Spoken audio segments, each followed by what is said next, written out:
Je vous salue au nom du Tout-Puissant, au nom du Créateur, Dieu de la bonté, partout où vous vous trouvez, mes frères et sœurs, vous qui suivez les émissions, les analyses, les commentaires, les partages sur les points qui nous mettent à cœur à partager avec vous. Je vous invite à suivre différentes émissions émanant de la chaîne, plutôt de la chaîne YouTube, NII Vision TV, là où vous allez avoir l'accès aux différentes sources de nouvelles qui vont nous intéresser tous. Bien sûr, ceux qui ont la soif de connaître la vérité et de s'enrichir en provenance de différentes sources, que ce soit livresque, que ce soit scolaire, que ce soit de laboratoire. Vous savez que nous avons différentes sources. Je vous invite à suivre différentes émissions émanant de la chaîne YouTube NII Vision TV, là où le savoir, la connaissance, le partage, le respect règnent. Que la paix de Dieu Tout-Puissant soit parmi vous, dans vos cœurs, dans vos familles, dans vos pays respectifs où vous m'entendez à partir de ça. Excusez, ça c'est l'anglicisme. Maintenant, qu'est-ce que j'ai à vous partager aujourd'hui? Le titre de cette émission s'appelle « L'administration Trump dans l'œil du cyclone démocrate ». Bien sûr, l'administration Trump dans l'œil du cyclone démocrate. C'est ça le titre de notre émission aujourd'hui.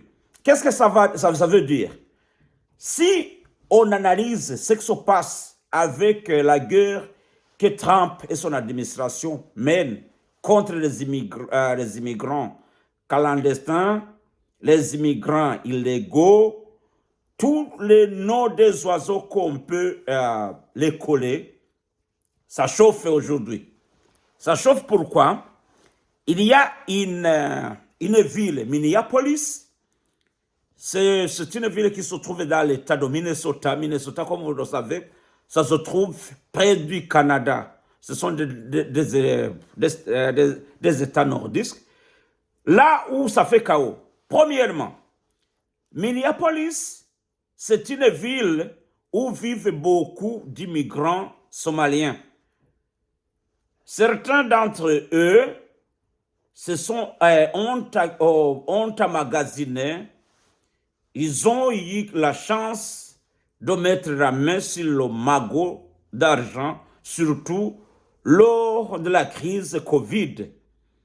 Ils avaient beaucoup de sources sur les différentes télévisions nous disent que certaines familles somaliennes ont eu le trichement d'avoir l'argent en utilisant ce qu'on appelle ici daycare, c'est-à-dire daycare c'est les crèches où les parents qui travaillent vont laisser leurs enfants pendant un certain temps, quelques heures, pour qu'ils soient sous la garde des gens chargés de ces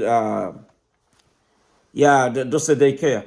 Il y a un homme à qui on a appréhendé avec beaucoup de liasses d'argent, de dollars, qu'il a gagné illicitement. Ça, c'est un. Aussi, parmi les gens corrompus, on parle aussi du gouverneur Lewis, qui, comme vous le savez, il était co-candidat avec Kamala Harris. Lui aussi est impliqué. Il y a aussi la représentante, Madame Ilhan Omar. Elle est aussi de la Somalie.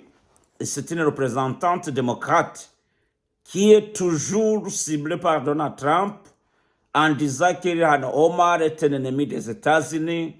Elle est contre la politique d'immigration, et ça, on ne croit pas avec beaucoup d'autres noms. Qu'est-ce qui se passe aujourd'hui là-bas? On va aussi voir que les Somaliens aiment beaucoup cette ville. J'ai aussi des amis somaliens qui ne sont plus ici. Ils ont rejoint le leur qui se trouve à Minneapolis.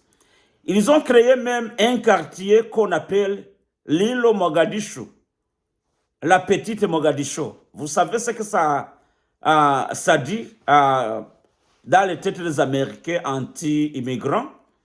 Comme vous le savez, en 1990, il y avait eu la guerre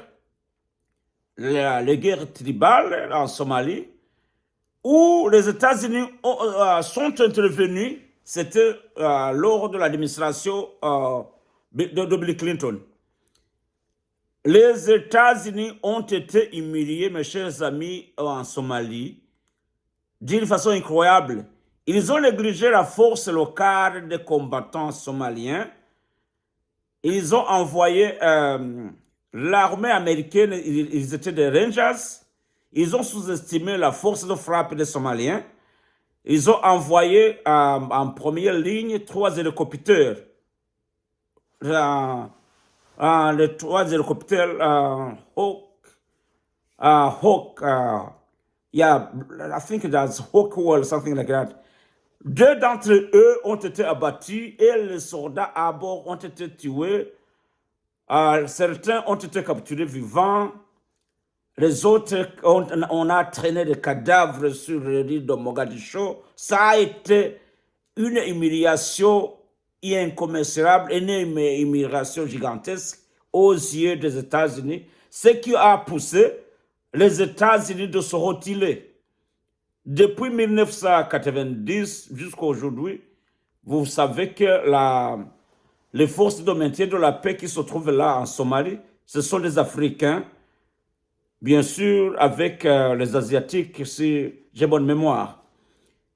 Alors, lorsque vous voulez amener Mogadiscio, qui a humilié les États-Unis dans les années 1990, et nommer la ville, parce que vous êtes majoritaire somalien, mener l'un des quartiers de Minneapolis, l'île Mogadiscio, petite Mogadiscio. Vous savez ce que ça va refléter dans la conscience collective des suprémacistes blancs ou des gens, des Américains surtout blancs, qui n'aiment pas les immigrants.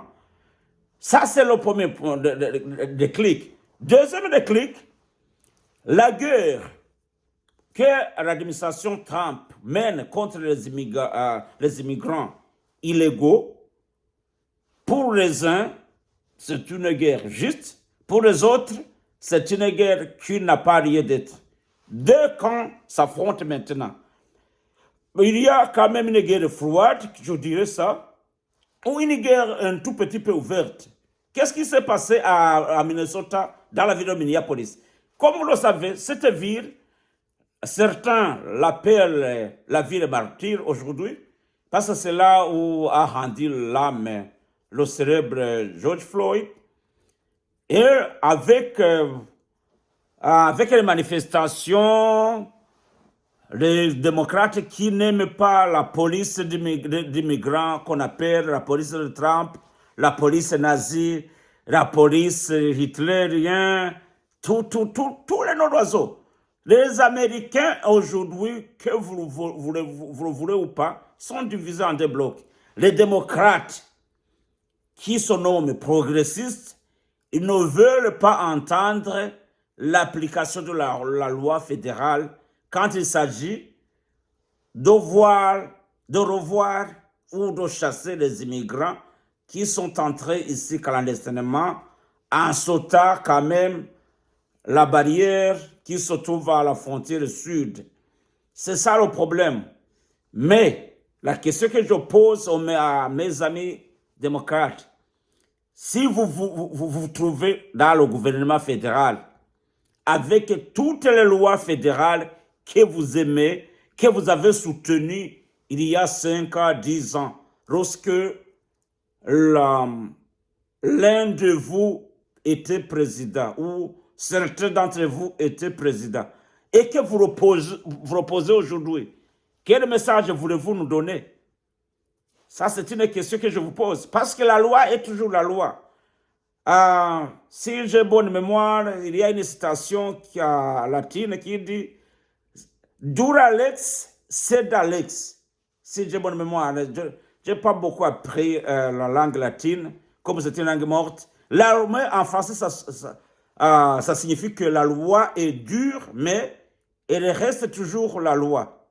Et puis, les démocrates disent, dans nos États, dans nos villes, si vous y entrez clandestinement, illégal ou pas, nous fermons les yeux. Commettre ceci ou pas, on ferme un tout petit peu les yeux, même si la loi nous y impose. Ça, c'est un premier groupe. Parce que dans les États démocrates, ils disent nous ne voulons pas la police anti-immigration qu'on appelle ICE. ICE, it's Immigrant and Customs Enforcement. Lorsque vous vous opposez à votre police, c'est une guerre ouverte parce que, citons les 2 cas clients qui ont eu lieu au Minneapolis lors de différentes manifestations où il y a eu des affrontements. Comme vous savez, les Américains possèdent des armes. La loi, le premier article de la Constitution les autorise. Il y a une dame qui a résisté à cette police-là. Les républicains l'accusent d'être agitatrice professionnelle qui était payée pour aller déranger la police là, anti-migrants et tout consort. Cette dame, parce qu'elle n'a pas été obtempérée aux ordres donnés par la police, selon les sources qui nous viennent de différentes chaînes de télévision, elle a été abattue.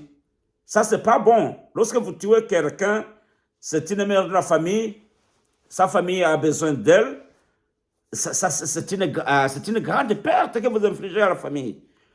Le cas client encore, ça a eu lieu, je crois, le samedi passé, où un manifestant, on disait qu'il était infirmier, son nom c'est Alex.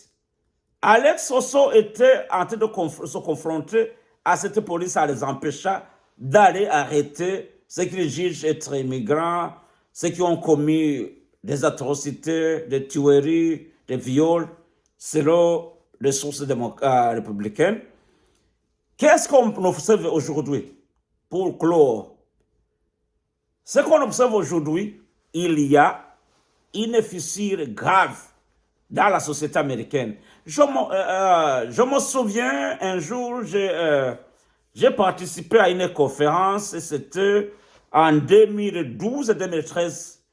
Je ne me souviens pas exactement de la date, mais c'était une conférence à laquelle participaient beaucoup de gens qui avaient les organisations en rapport avec les réfugiés, les immigrants. Comme j'étais aussi fondateur de l'association burundaise qu'on avait formée ici à Houston, j'ai participé à cette conférence. La conférence était animée par une professeure dame, je crois que son nom c'était Met, elle est de l'université d'Arizona, où il nous disait que c'était lors de l'administration Obama, où il nous disait que, mes chers amis, c'est déplorable. Je vous parle avec un cœur brisé.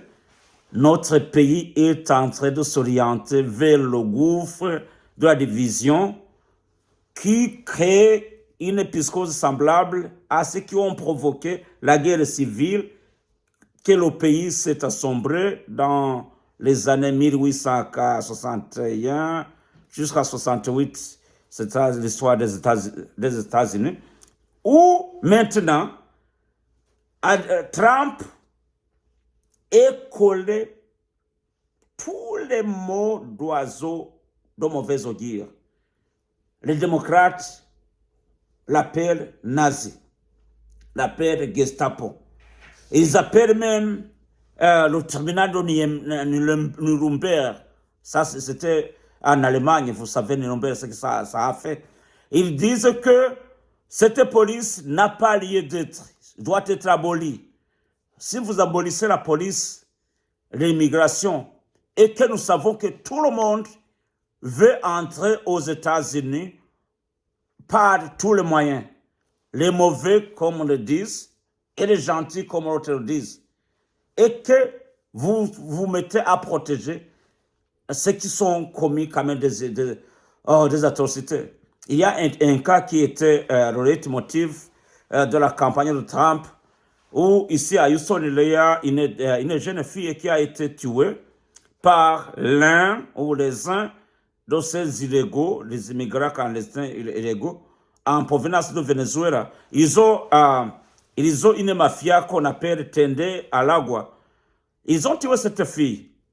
Lorsqu'on posait la question à Kamala Harris, peux-tu parler à la dame qui a perdu son enfant, tué par les immigrants que vous défendez? Elle refusait cette question et ne voulait pas y répondre. Peux-tu affronter cette dame? Elle refusait ça. Est-ce que, c'était Kamala Harris encore, lorsqu'on a posé la question, est-ce que notre frontière, le sud, notre frontière entre le Mexique et les États-Unis est sécurisée? Elle disait, 100% sécurisée. Mais elle savait qu'il y a des afflux des immigrants, les polices qui gardent la frontière étaient insultés matin, midi, soir, on jetait les pieds contre eux. Même avec les tueries qu'on observe par d'autres, il y a ceux qui lorsqu'ils perdent leur de son côté, on célèbre ça avec héroïsme, comme des héros tombés. Lorsque l'autre camp perd le leur, c'est le diable. C'est ça les États-Unis, mes chers amis. Je vous montre maintenant un homme ici sur la photo. À côté de ça, il y a quand même le football, mais je vous limite sur ça. Cet homme, Hogan, il est chargé de la protection de la frontière. Il est chargé de la protection de la frontière. C'est un homme qui est méprisé, qui est le diable, qui est le mal de tout le monde, d'après le dire des démocrates. Il réclame sa destitution plutôt. La ministre de la Sécurité intérieure, Mme Christine Noem, elle aussi est en train d'être insultée comme l'ICE. Mes chers amis, c'est catastrophique.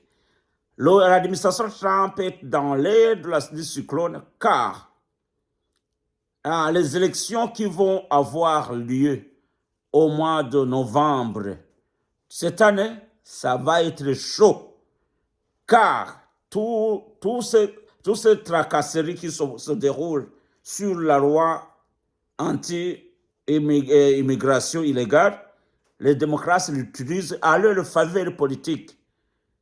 Si l'administration Trump, les think tanks, ne corrigent pas l'erreur que Trump est en train de commettre, au mois de décembre, je vous parlerai si j'aurai la chance d'y arriver, car on vit de jour au jour, car notre vie est limitée dans le temps et l'espace. Merci beaucoup. Je vous invite à suivre l'émission de Ni Vision TV. Likez avec la pouce à l'heure ou dislikez avec la pouce en dessous. Commentez, abonnez-vous. Donnez ce que vous voulez que je change, ce que vous voulez que je corrige sur nos différentes émissions. Merci beaucoup. I salute you. I salute you.